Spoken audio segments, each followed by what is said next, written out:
तुम्ही कधी विचार केला आहे का?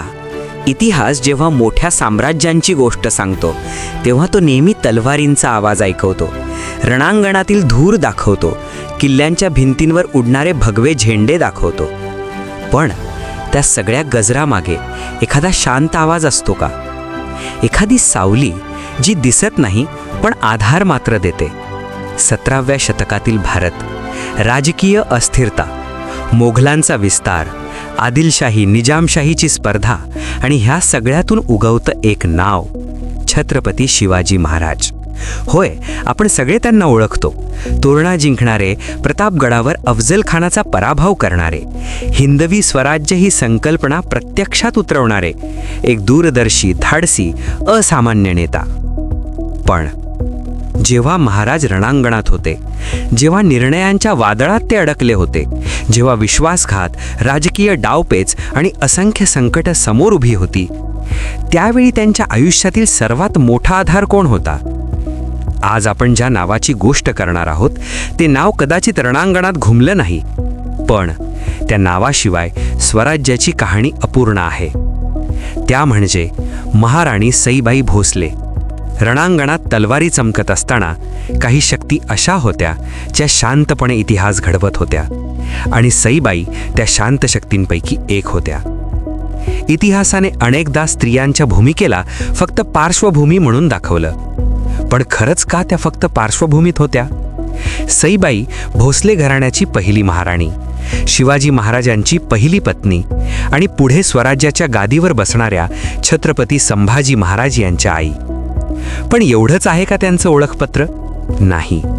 त्या होत्या भावनिक आधारस्तंभ, राजकीय संतुलन राखणाऱ्या, घराण्यांमधील नात्यांची दोरी घट्ट बांधणाऱ्या, आणि रणधुमाळीतही राजवाडा सांभाळणाऱ्या.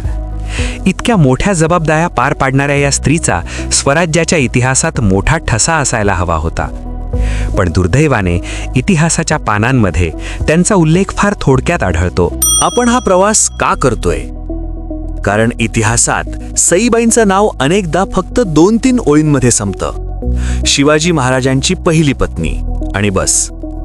पण विचार करा, 1640 साली झालेलं त्यांचं लग्न, तेव्हाचा राजकीय संदर्भ, निंबाळकर घराण्याचं सामर्थ्य, आणि पुढे 1659 साली राजगडावर झालेला त्यांचा अकाली अंत.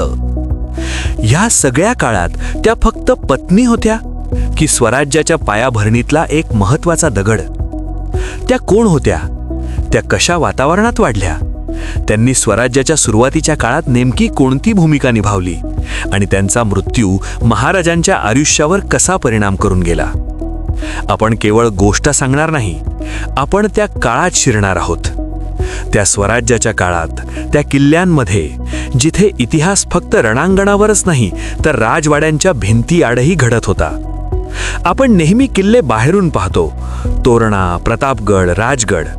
पण किल्ल्यांच्या आत काय चालायचं? जेव्हा महाराज मोहिमांवर असायचे तेव्हा राजवाड्यातील निर्णय कोण घेत होतं? घरातील तणाव, सासर माहेरचे संबंध, सरदारांमधील मतभेद, हे सगळं कोण सांभाळत होतं? सईबाईंचं माहेर, फलटणचं निंबाळकर घराणं, एक प्रतिष्ठित, प्रभावशाली घराणं. त्या काळात लग्न म्हणजे फक्त 2 व्यक्तींचं नातं नव्हतं, ते होतं 2 घराण्यांचं राजकीय गठबंधन. म्हणजेच सईबाईंचं लग्न हे स्वराज्याच्या भविष्याचा एक राजकीय पाया होतं. आणि हे सगळं का महत्त्वाचं होतं हे समजून घ्यायचं असेल तर त्या काळातल्या दख्खनच्या राजकीय परिस्थितीकडे पाहावं लागेल. त्या काळात दख्खन प्रदेशात प्रचंड तणाव होता. औरंगजेब दिल्लीहून आपलं साम्राज्य दक्षिणेकडे वाढवत होता. आदिलशाही सुलतानात आपली सत्ता टिकवण्यासाठी झगडत होती. स्थानिक सरदार स्वतःचं वर्चस्व राखण्यासाठी राजकारण करत होते. अशा काळात एक तरुण दाम्पत्य, शिवाजी आणि सईबाई, स्वराज्याचं स्वप्न पाहत होते.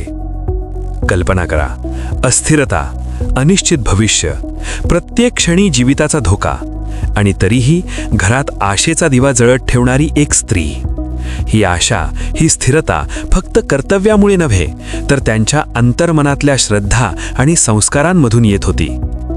सईबाई फक्त राजकीय नात्यांचा भाग नव्हत्या, त्या भक्ती परंपरेने प्रेरित होत्या.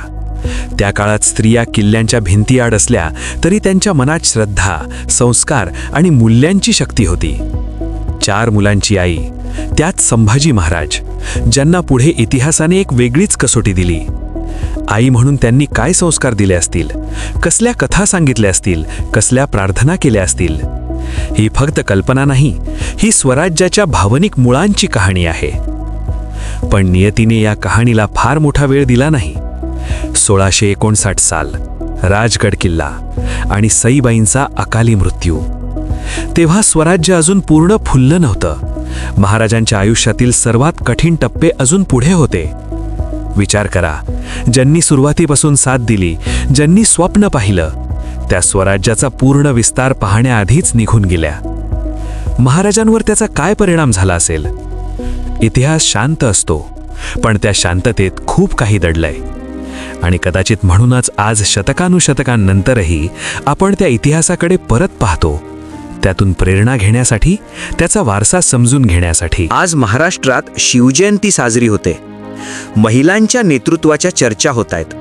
वारसा जपण्याच्या चळवळी सुरू आहेत. पण आपण स्त्रियांच्या भूमिकेकडे किती खोलात जाऊन पाहतो? सईबाईंची गोष्ट केवळ भूतकाळ नाही, ती आजही प्रश्न विचारते. नेतृत्व म्हणजे नेमकं काय? फक्त रणांगणात उभं राहणं, की शांतपणे सातत्याने इतरांना बळ देणं? कदाचित हाच प्रश्न आपल्याला इतिहासाकडे नव्या नजरेने पाहायला लावतो. ही सिरीज फक्त माहिती देणार नाही, ती तुम्हाला एका वेगळ्या दृष्टिकोनातून इतिहास पाहायला भाग पडेल. कारण कधीकधी क्रांतीचा गजर मोठा असतो, पण तिचं खरं बळ शांत हृदयात लपलेलं असतं. आणि पुढच्या चॅप्टरमध्ये आपण सुरुवात करूया सईबाई कोण होत्या, त्यांच्या मालपणापासून. कधी तुम्ही विचार केलाय का, एखाद्या साम्राज्य उभं राहतं ते फक्त तलवारींनी, की त्यामागे कोणाचं तरी शांत, संयमी, सातत्यपूर्ण अस्तित्व असतं? आज आपण ज्या प्रवासाला सुरुवात करतोय तो आहे एका अशा राणीचा, जी रणांगणात दिसली नाही, पण रणांगण उभं राहावं म्हणून जिने मनाने, श्रद्धेने आणि बुद्धीने पाया घातला. आणि या प्रवासाची सुरुवात होते 17व्या शतकाच्या डेक्कनमध्ये एका छोट्या पण प्रभावशाली घराण्यात. 29 ऑक्टोबर 1633, साताऱ्याच्या हृदयात असलेलं फलटण. इथे जन्म झाला सईबाई निंबाळकरांचा. निंबाळकर घराणं म्हणजे काही साधं घराणं नव्हतं. हे घराणं परमार किंवा यादव वंशाशी नातं सांगणारं, शतकानुशतकं जमिनीवर सत्ता गाजवणारं, नीरा नदीच्या सुपीक काठावर आपली जहागीर सांभाळणारं. त्यांचे वडील मुधोजीराव नाईक निंबाळकर, फलटणचे 15वे राजे, आदिलशाही दरबारात मानाचं स्थान असलेले सरदार. त्या काळात सरदार म्हणजे फक्त पद नव्हतं, ते होतं सैन्य, जमीन, सत्ता आणि जबाबदारी. आई विऊबाई, शिर्के घराण्यातून आलेल्या, भक्तीची खोल परंपरा असलेल्या. कल्पना करा, एका बाजूला तलवारीचा वारसा आणि दुसऱ्या बाजूला अभंगांची परंपरा. हीच होती सईबाईंची पहिली शाळा. संतांच्या अभंगांतून मिळालेली श्रद्धा, कर्तव्याची जाणीव आणि घराण्याच्या प्रतिष्ठेची जपणूक. हेच संस्कार पुढे त्यांच्या आयुष्यातील सर्वात महत्त्वाच्या वळणावर उपयोगी पडणार होते. इतिहासात एक गोष्ट लक्षात घ्या, लग्न म्हणजे त्या काळात फक्त 2 व्यक्तींचं मिलन नव्हतं, ते होतं 2 शक्तींचं एकत्र येणं. 16 मे 1640, पुण्यातील लाल महाल. 7 वर्षांची सईबाई, 10 वर्षांचे छत्रपती शिवाजी महाराज. हो, आज आपल्याला बालविवाह विचित्र वाटतो, पण त्या काळात राजघराण्यांसाठी तो राजकीय शहकाटशाहाचा भाग होता. लाल महाल, लाल रंगाच्या भिंती, लाकडी गॅलऱ्या, आतील चौक, दरवाजांवर कोरीव काम. इथे सुरू झालं एका नाट्याचं बालपण. विचार करा, 2 लहान मुलं, पण त्यांच्या खांद्यावर 2 घराण्यांचा इतिहास आणि भविष्य. आणि या सगळ्याचं साक्षीदार होतं लाल महालाचं ते वातावरण, जिथे प्रत्येक दिवस नव्या संस्कारांची आणि जबाबदाऱ्यांची शिकवण देत होता. त्या काळात शहाजी भोसले आदिलशाहीच्या मोहिमांवर असायचे. घरात कडक शिस्त आणि संस्कारांची शिदोरी देणाऱ्या जिजाबाई. जिजाऊ महाराजांना तलवारबाजी, राज्यकारभार, धर्मनिष्ठा शिकवत होत्या. पण त्या वातावरणात सईबाई काय शिकत होत्या?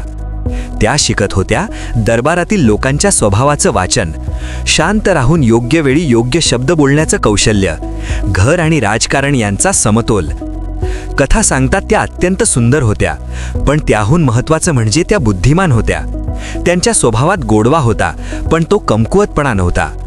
दरबारात महत्वाकांक्षी सरदार, स्पर्धा, कुजबूज अशा ठिकाणी एखादं कोवळं मन घाबरलं असतं. पण सईबाई तिथे स्थिर उभ्या राहिल्या. आणि त्याच काळात इतिहास एका मोठ्या वळणाकडे जात होता. 1646 साल. तरुण शिवाजीने तोरणा किल्ला जिंकला. स्वराज्याची पहिली ठिणगी पेटली. त्यावेळी त्यांच्या मागे कोण उभं होतं? सईबाई. राजगड, रायगड किल्ल्यांवर सतत हालचाली, मोहिमा, योजना, गुप्त चर्चा. महाराज बाहेरच्या जगाशी लढत होते, पण आतल्या जगाचं संतुलन कोण राखत होतं? सईबाई फक्त घर सांभाळणारी नव्हत्या, त्या होत्या विश्वासू सल्लागार, समजूतदार मध्यस्थ. सरदारांमध्ये तणाव निर्माण झाला की शांतपणे तो सोडवणारी व्यक्ती. त्या काळात दख्खन अस्थिर होता. औरंगजेब दक्षिणेकडे डोळा लावून होता. आदिलशाही डावपेच सुरू होते. अफजल खानासारखे सरदार कट रचत होते. या गोंधळात एक घर स्थिर राहणं किती महत्वाचं असेल. आणि कदाचित त्या स्थैर्याचा स्रोत होता सईबाईंच्या अंतर्मनातली श्रद्धा. संत तुकारामांच्या अभंगांनी प्रेरित झालेल्या सईबाई, त्यांच्या भक्तीत एक विलक्षण स्थैर्य होतं. महाराज मोहिमेवर असताना त्या उपवास करायच्या, प्रार्थना करायच्या. हे फक्त धार्मिक कर्मकांड नव्हतं, तो होता मानसिक आधार. किल्ल्यांच्या भिंतीबाहेर तोफांचा आवाज, आत मात्र अभंगांचा स्वर. किती विरोधाभास आहे ना? पण कदाचित हाच तो समतोल होता ज्याने स्वराज्याची आत्मा जिवंत ठेवली. आणि याच वातावरणात सईबाईंच्या आयुष्यात आणखी एक महत्त्वाचा अध्याय सुरू झाला, मातृत्वाचा. त्यांच्या पोटी 4 अपत्य झाली: सखुबाई, राणूबाई, अंबिकाबाई आणि नंतर संभाजी. 14 मे 1657ला पुरंदर किल्ल्यावर संभाजी महाराजांचा जन्म झाला. छत्रपती संभाजी महाराज म्हणजेच स्वराज्याचा वारस. जन्मानंतर सईबाईंची प्रकृती खालावली. संभाजींना धायमाय दराईच्या दुधावर वाढावं लागलं. पण आई म्हणून सईबाईंची भूमिका संपली का? नाही. संस्कार, धर्मनिष्ठा, घराण्याचा अभिमान, निंबाळकर रक्ताचा वारसा संभाजींना वैधता देत होता. राजकारणात हे खूप मोठं अस्त्र होतं. त्यानंतर सखुबाई, राणूबाई, अंबिकाबाई, प्रत्येक मुलगी घराण्याचा सन्मान पुढे नेत होती. या सगळ्यामुळे सईबाईंचं स्थान केवळ घरातच नाही तर राज्याच्या राजकारणातही अत्यंत महत्त्वाचं बनलं. इतिहास सांगतो, महाराजांनी नंतर अनेक राजकीय विवाह केले, पण सईबाईंबरोबरचं नातं वेगळं होतं. महाराज त्यांना आत्म्याची सोबती म्हणायचे असा उल्लेख आढळतो. रणधुमाळीत जगणाऱ्या पुरुषाच्या आयुष्यात अशी कोमलता किती दुर्मिळ असेल. पण इतिहासात काही नाती जितकी सुंदर असतात तितकीच त्यांची कहाणी कधीकधी अल्पही ठरते. सईबाई तलवार घेऊन रणांगणात उतरल्या नाहीत. त्यांनी राज्याभिषेक पाहिला नाही. त्यांचं आयुष्य 1659 मध्ये राजगडावर संपलं. पण प्रश्न असा आहे, स्वराज्याच्या आत्म्याला आकार देण्यात त्यांचा वाटा किती होता? घरातील शांतता राखणं, वारसाला जन्म देणं, सरदारांमध्ये एकता निर्माण करणं, महाराजांना मानसिक बळ देणं, ही सगळी कामं छोटी वाटतात का? की हीच खरी पायाभरणी असते? कारण ज्यांनी इतिहास जवळून पाहिला त्यांना माहीत आहे, ही कामं कमकुवतपणाची नाहीत तर ताकदीची चिन्ह असतात. सईबाई कमकुवत नव्हत्या. त्या किल्ल्यांत घडलेल्या होत्या, संघर्षांतून तयार झालेल्या होत्या. त्यांचं काय योगदान? तर ते होतं शांत सामर्थ्य, न बोलता आधार देणं, न दिसता दिशा देणं आणि कदाचित स्वराज्याच्या स्वप्नाला आत्मा देणं. पण त्यांच्या आयुष्याची कहाणी इथेच संपत नाही. इतिहास अजून एक वळण घेणार होता. पुढच्या चॅप्टरमध्ये आपण पाहू त्यांच्या आयुष्याचा पुढचा टप्पा आणि नियतीने त्यांच्यासाठी काय लिहून ठेवलं होतं. पण त्या टप्प्यापर्यंत पोहोचण्याआधी एक गोष्ट समजून घेणं गरजेचं आहे. इतिहास म्हणजे फक्त घटना नाहीत, तो म्हणजे वेळ आणि जागा. एखाद्या व्यक्तीचं आयुष्य आपण समजून घ्यायचं असेल तर 2 प्रश्न खूप महत्त्वाचे असतात: कधी आणि कुठे. कारण वेळ बदलली की माणूस बदलतो आणि जागा बदलली की नियती बदलते. सईबाईंचं आयुष्यही असंच होतं. शिवाजी महाराजांच्या वाढत्या स्वराज्यासोबत समांतर चालणारं. चला आपण त्या काळात पाऊल टाकूया, दख्खनच्या हृदयात, जिथे या कहाणीची अनेक महत्त्वाची पानं लिहिली गेली. पुणे, लाल महाल. आज आपण ज्या ठिकाणी उभं राहतो तिथे कदाचित गाड्यांचा आवाज येतो, लोकांची वर्दळ असते. पण डोळे मिटा आणि 1640 सालात जा. लाल रंगाच्या भिंती, लाकडी कमानी, आतील अंगणात खेळणारी 2 बालमनं. इथेच 16 मे 1640 रोजी सईबाई आणि छत्रपती शिवाजी महाराज यांचा विवाह झाला. हा केवळ विवाह नव्हता, तो होता राजकीय घोषणापत्र. आदिलशाहीच्या दबावाखाली असलेला डेक्कन, मोगलांचं सावट आणि या सगळ्यात 2 घराण्यांचं एकत्र येणं. लाल महाल म्हणजे त्यांचं पहिलं घर. इथे त्यांनी बालपण शेअर केलं, स्वप्न रंगवली. आजचा लाल महाल पुन्हा उभारलेला आहे. आत मेणाच्या मूर्ती, महाराजांच्या घोड्यावरचा पुतळा, भेट देणारे पर्यटक. पण एक क्षण थांबा. त्या बाल कमानींमधून कदाचित त्यांचा हसण्याचा आवाज अजूनही ऐकू येत असेल का? आणि पण इतिहास कधीही फार वेळ थांबत नाही. त्या बालपणाच्या आठवणींपलीकडे काळ वेगाने पुढे सरकत होता आणि स्वराज्याचा इतिहास आकार घेत होता. 1646 महाराजांनी तोरणा किल्ला जिंकला. ही स्वराज्याची पहिली ठिणगी. आणि त्या क्षणापासून त्यांच्या आयुष्यातील प्रत्येक दिवस धावपळीचा झाला. राजकारण, गनिमी गावा, मोहिमा. मग प्रश्न असा, ह्या धावत्या जीवनात सईबाई हुके होत्या. त्या मागे नव्हत्या, त्या बाजूलाच होत्या. आणि त्या काळात महाराजांच्या आयुष्याचं केंद्र बनलं होतं एक ठिकाण, जिथून स्वराज्याची अनेक स्वप्न आकार घेत होती.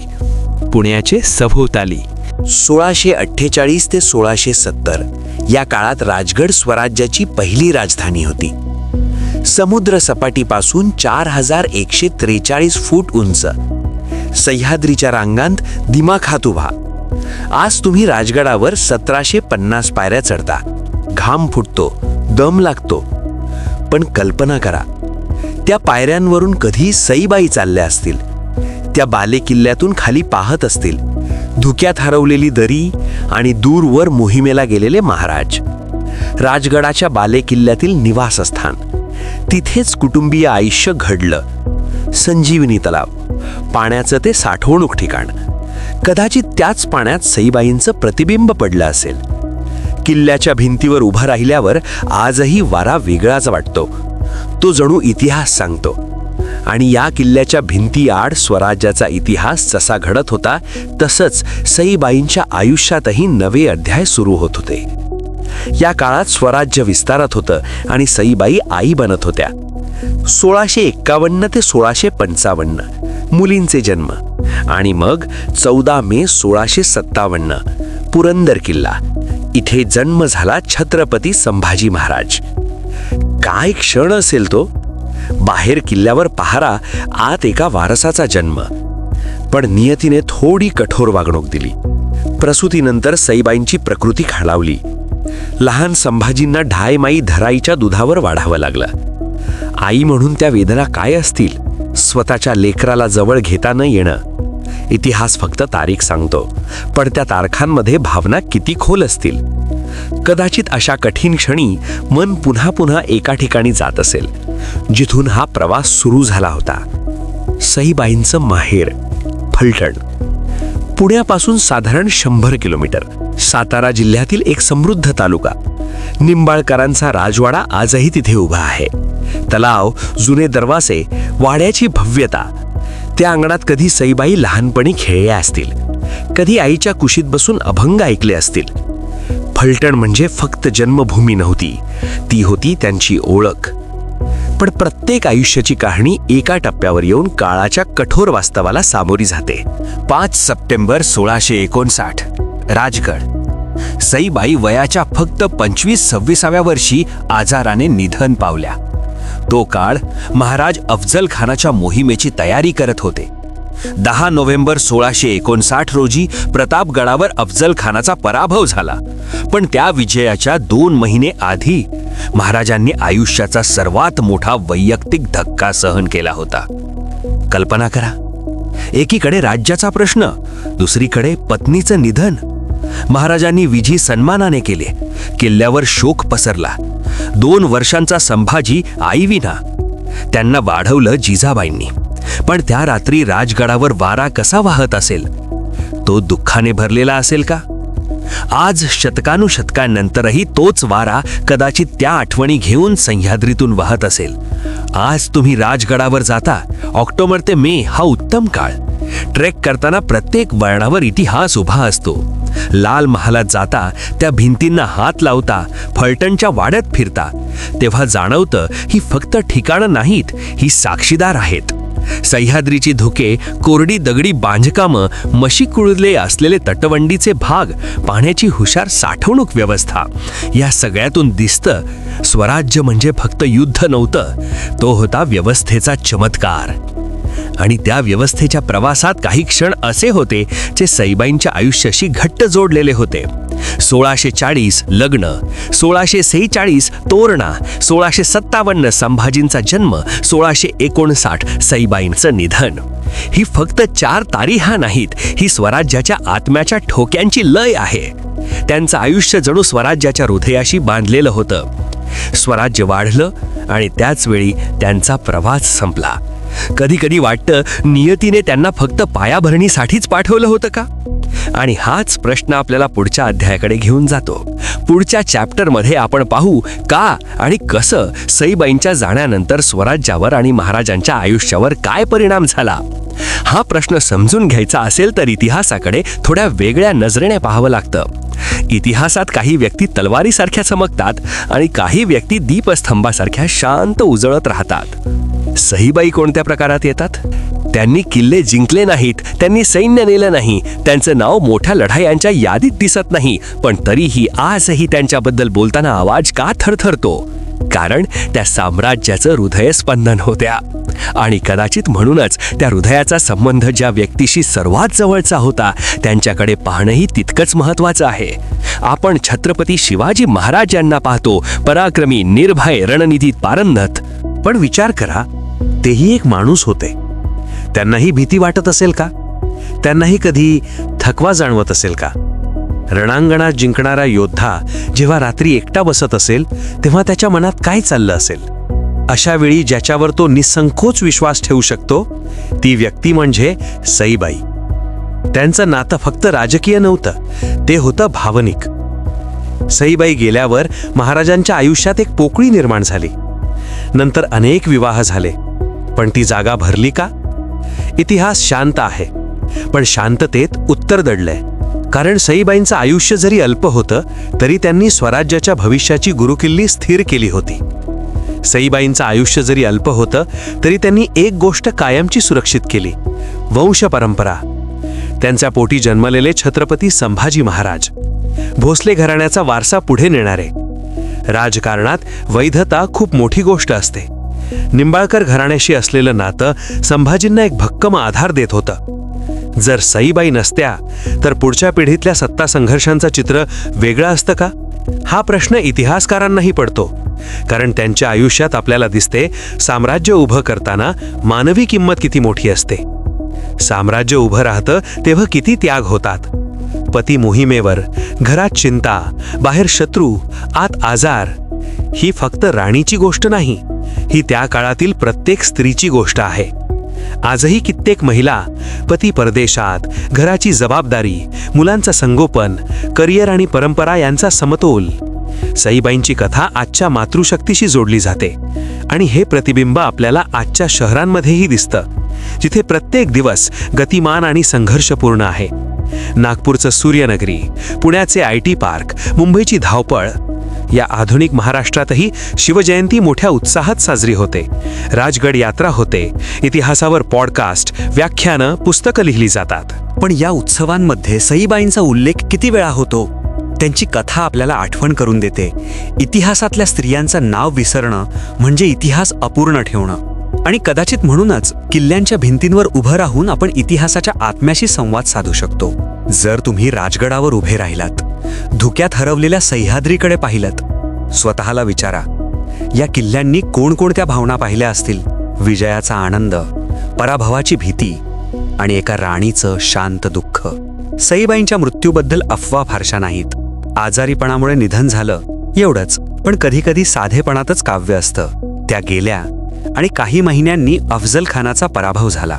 विजय साजरा झाला, पण घरातल्या रिकाम्या जागेची जाणीव कोणाला विसरता आली असेल? इतिहास फक्त ऐकण्यासाठी नाही, तो जगण्यासाठी आहे. आणि सईबाईंचा सन्मान करण्याचा मार्ग म्हणजे त्यांचा वारसा अनुभवणे आणि त्यांच्यापासून प्रेरणा घेणे. त्यांच्या आयुष्यावरची पुस्तकं वाचा, किल्ल्यांना भेट द्या राजगड, लाल महाल, फलटण इतिहास विषयक पॉडकास्ट ऐका. आपल्या घरातल्या शांत शक्तीला ओळखा. कधीकधी आपल्या आयुष्यातही एखादी व्यक्ती असते जी मोठ्या आवाजात बोलत नाही, पण आपल्या आयुष्याला दिशा देते. तिला आपण किती वेळा धन्यवाद म्हणतो? तिच्याकडून आपण काय शिकू शकतो? राजकारणात असाल, कार्यालयात असाल, घर सांभाळत असाल, 3 गोष्टी लक्षात ठेवा. 1. स्थैर्य हे सर्वात मोठं सामर्थ्य असतं. 2. श्रद्धा मनाला आधार देते. 3. नात्यांमध्ये गुंतवणूक हीच खरी दीर्घकालीन रणनीती असते. आजच्या कॉर्पोरेट बोर्डरूममध्येही कधीकधी सईबाईसारखी व्यक्ती लागते, जी संघर्ष टाळते, संवाद वाढवते आणि सगळ्यांना एकत्र ठेवते. आणि हेच तिला अमर बनवतं. कारण तो फक्त भूतकाळात अडकलेला नाही, तो प्रत्येक आईमध्ये आहे जी संकटात घर उभं ठेवते. तो प्रत्येक स्त्रीमध्ये आहे जी शांतपणे नेतृत्व करते. तो प्रत्येक नात्यात आहे जिथे विश्वास तलवारीपेक्षा मजबूत असतो. साम्राज्य येतात जातात, किल्ले मोडतात, पण मूल्य टिकतात. सईबाईंचं मूल्य काय होतं? निष्ठा, भक्ती, संयम, प्रेम आणि कदाचित म्हणूनच क्रांतीचा आवाज मोठा असतो, पण तिचं हृदयस्पंदन शांत असतं. सईबाई म्हणजे तेच हृदयस्पंदन. जरी त्यांच्या आयुष्यात युद्ध किंवा तलवारी नव्हत्या, तरी त्यांनी स्वराज्याच्या हृदयाला दिशा दिली, घराला आधार दिला आणि पिढ्यांना मार्ग दाखवला. काही व्यक्तींचं आयुष्य खूप मोठं नसतं, पण त्यांचा प्रभाव काळाच्या पलीकडे जातो. सईबाई निंबाळकर भोसले वयाच्या फक्त 26व्या वर्षी 1659 साली त्यांनी या जगाचा निरोप घेतला. इतकं छोटं आयुष्य, पण एवढा मोठा वारसा? होय, कारण त्या स्वराज्याच्या वस्त्रातील सोनेरी धागा होत्या. त्यांच्या आयुष्याचा प्रत्येक टप्पा स्वराज्याच्या इतिहासाशी गुंफलेला होता. फलटणच्या राजघराण्यात जन्म, लाल महालातील बालविवाह, राजगडाच्या तटबंदीवरून दिसणारी स्वराज्याची स्वप्न, आईपणाचा आनंद आणि शेवटी शांत संयमी निरोप. हा प्रवास केवळ वैयक्तिक नव्हता, तो स्वराज्याच्या जन्माशी जोडलेला होता. 1640 विवाह, 1646 तोरणा, 1657 संभाजींचा जन्म, 1659 सईबाईंचं निधन. या तारखा केवळ घटना नाहीत, त्या स्वराज्याच्या ठोक्यांसारख्या आहेत. पण त्या ठोक्यांमध्ये छुपलेली खरी ताकद दिसते ती सईबाईंमध्ये होती. सईबाईंच्या हातात तलवार नव्हती, त्यांनी लढाया केल्या नाहीत, पण त्यांनी पाया घातला. त्या होत्या छत्रपती शिवाजी महाराज यांच्या आयुष्यातील पहिली आणि अत्यंत प्रिय सहचारिणी. त्या होत्या छत्रपती संभाजी महाराज यांच्या माता. त्या होत्या घरातल्या स्थैर्याचा आधारस्तंभ. साम्राज्य उभं राहतं तेव्हा फक्त किल्ले जिंकावे लागत नाहीत, घरही टिकवावी लागतात. आणि सईबाईंचं खरं योगदान इथेच आहे, घराच्या आणि साम्राज्याच्या हृदयात. राजगड, लाल महाल, फलटण ही फक्त पर्यटन स्थळं नाहीत, ही ती ठिकाणं आहेत जिथे सईबाईंचे पावलांचे ठसे उमटले आहेत. राजगडाच्या धुक्यात उभं राहून स्वतःला विचारा, इथे कधी त्यांनी प्रार्थना केली असेल का? लाल महालात फिरताना कल्पना करा की त्या कमाणींमधून 2 लहान मुलं स्वप्न पाहत असतील. फलटणच्या वाड्यात शांत उभं राहिल्यावर जाणवतं की इथून सुरू झालेला प्रवास किती दूर गेला. तिची कथा का सांगितली पाहिजे? कारण इतिहासात स्त्रियांची नावं अनेकदा मागे पडतात. आपण राजे आठवतो, युद्ध आठवतो, पण त्या युद्धांमागची शांत शक्ती विसरतो. सईबाईंची कथा सांगणं म्हणजे स्त्रियांच्या अदृश्य योगदानाला मान देणं. आज आपल्या घरात, कार्यालयात, समाजात एखादी व्यक्ती आहे का जी शांतपणे सगळं सांभाळते? आपण तिचं नाव घेतो का? जर खरंच सईबाईंचा सन्मान करायचा असेल तर पुणे, राजगड, फलटण असा वारसा प्रवास आखा. मराठा इतिहासावरची पुस्तकं वाचा, मुलांना सईबाईंची गोष्ट सांगा, इतिहासाच्या चॅनल्सला सबस्क्राईब करा आणि सर्वात महत्त्वाचं, आपल्या आयुष्यातल्या सईबाईला ओळखा. कारण प्रत्येकाच्या आयुष्यात एक तरी व्यक्ती असते जी प्रकाश झोतात नसते, पण ज्यामुळे आपण उभे राहतो. अशी शांत शक्ती ही व्यक्तिपुरती मर्यादित नसते, ती समाज, घर आणि इतिहासाच्या धाग्यांमध्ये जिवंत राहते. साम्राज्य कोसळतात, किल्ले ढासळतात, पण मूल्ये टिकतात. सईबाईंचा वारसा म्हणजे शांत सामर्थ्य, स्थैर्य आणि समर्पणाचा अमर धागा, जो प्रत्येक घरात आणि प्रत्येक पिढीत अजूनही उमटतो.